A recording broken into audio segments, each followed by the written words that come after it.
Hello and welcome back to my garden. The keen eye of you may have noticed that there was no Friday video, but there's a Sunday video, which is kind of weird. The other weird thing is, it's 5 hours long. I had this crazy thought, and I executed my crazy thought with determination to take all of the videos that I had done for the 30-day fall blitz and smush them into one big video. I didn't realize it was going to be 5 hours, but I said, you know what, we're going to go with it. We're just going to charge ahead. And then I had lots of problems uploading on Friday, and those problems kind of continued on Saturday, although I fixed them on Saturday. But then it took so long to process the video, and it took even longer to upload the video because of my very slow 10 megabyte upload speed. So I finally got it uploaded on Sunday.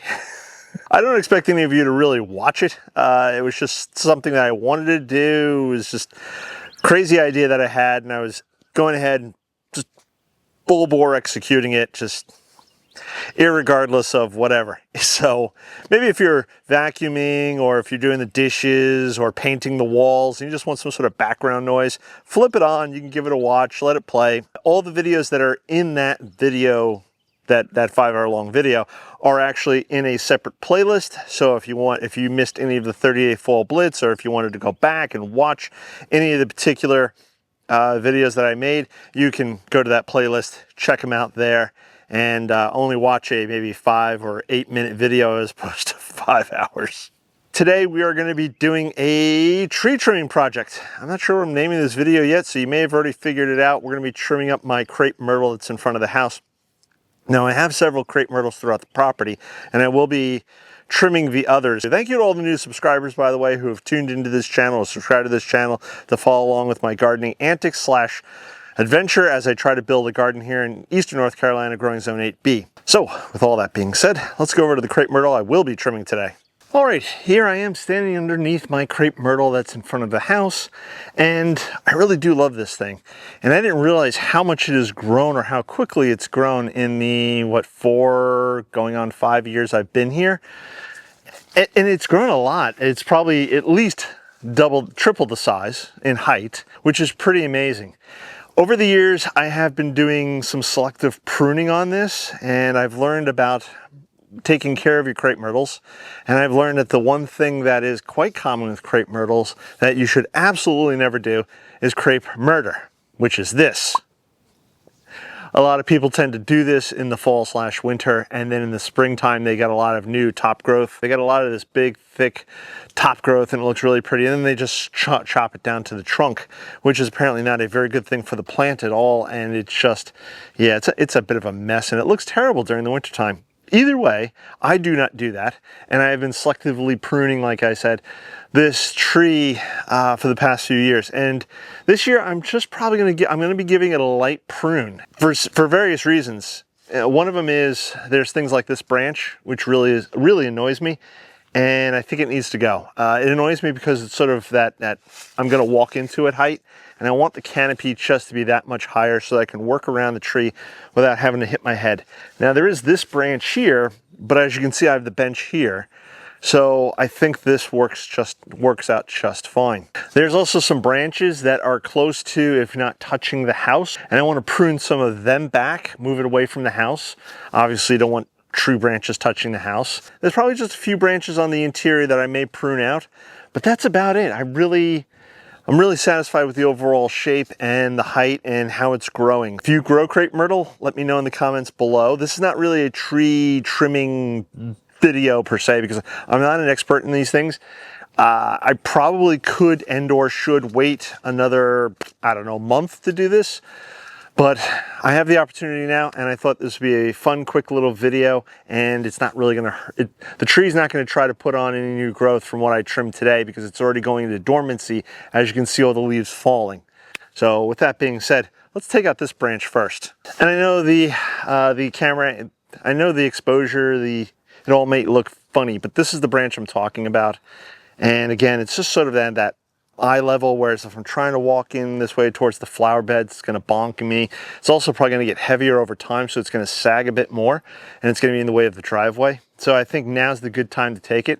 And what I'm going to do is I'm just going to chop it back in smaller chunks, and this way it fits into the wheelbarrow quick, easier. And then I'm going to cut it all the way right back here to the base of the tree, the stem, the trunk of the tree. So we're just going to chop. Chop. I want to get this piece over here. Chop.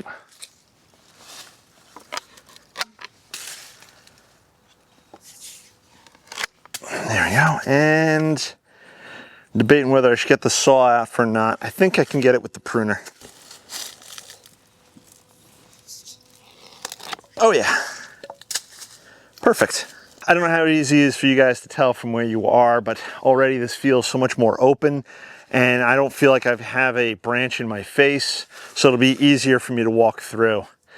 There is this branch here, which is quite lovely. I'm going to leave it, and there's still a bunch of branches to trim up, so let's do that now. Whereas this branch right here is very good, it is starting to intermix and mess with some of the other branches above it.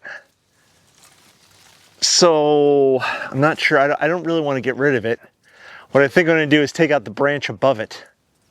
And this way the branches aren't all rubbing together.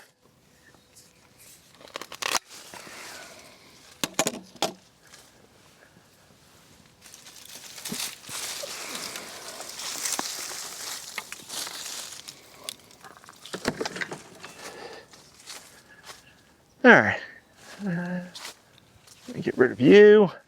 So this is one of the things that I've learned in the few years that I've been gardening, is that first thing you want to look for is dead, diseased, dying. I think that's it. Is it dead, diseased, dying? Something along those lines.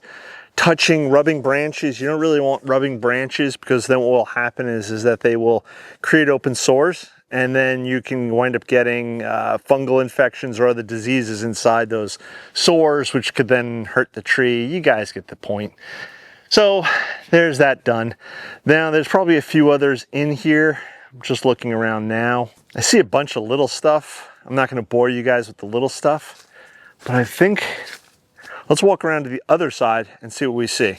As stated a second ago, I'm not a tree trimming expert, but it's always good to have a look around and look for branches that may wind up rubbing or touching one another, or again, a diseased, dying. You can have branches that are close to each other, that's fine.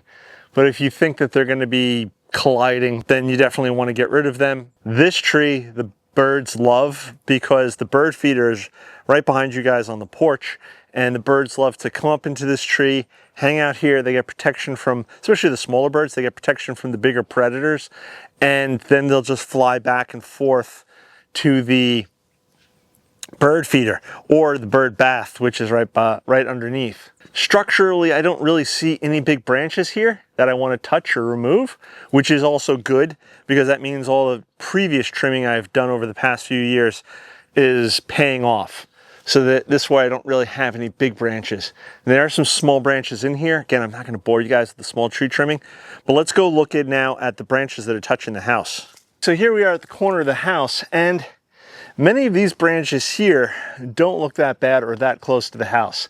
I am going to probably prune a few of these branches back just a little bit, because they are going to put on new growth next year, next spring, and they'll get closer to the house. The crepe myrtles, my experience, and again, if you have crepe myrtles, if you have an opinion about crepe myrtles, please leave them below, but they grow quite fast. They can put on 1 foot to 2 foot of growth a year easily.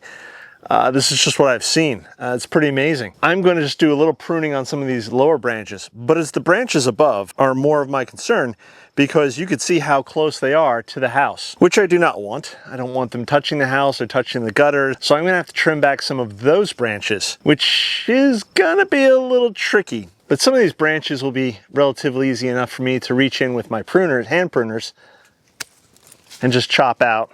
So like this branch I really like, but I'm going to prune you back. I'm going to prune you back. I'm going to take you right back to there, and you there, there. So I like that.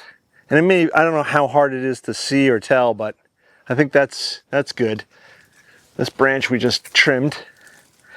And then last year I picked up this extendable pole trimmer, and think we can work with this maybe. There we go. I'm gonna take you all the way back. Take you back.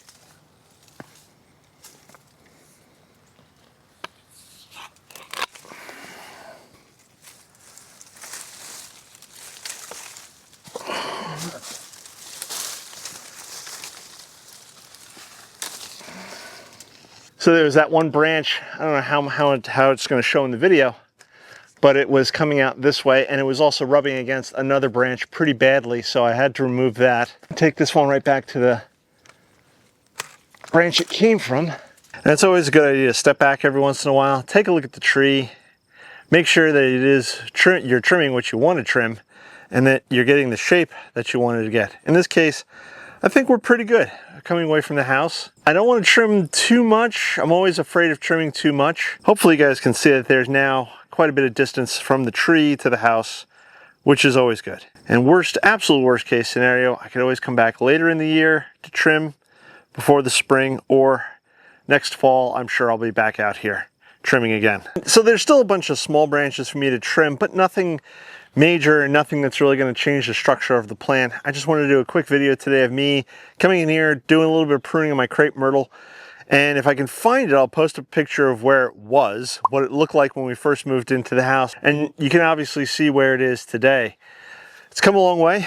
I love this tree. It's a beautiful tree, and it provides quite a bit of shade for the driveway beds where I have a lot of my shade-loving plants. Again, if you guys have the crepe myrtle, or if you have any tree trimming tips or advice, please leave those comments below. If you have any questions, obviously leave them below. I'd love to hear from you guys. And I think that's gonna wrap it up for today. I'm gonna catch you guys on the next one. Bye-bye.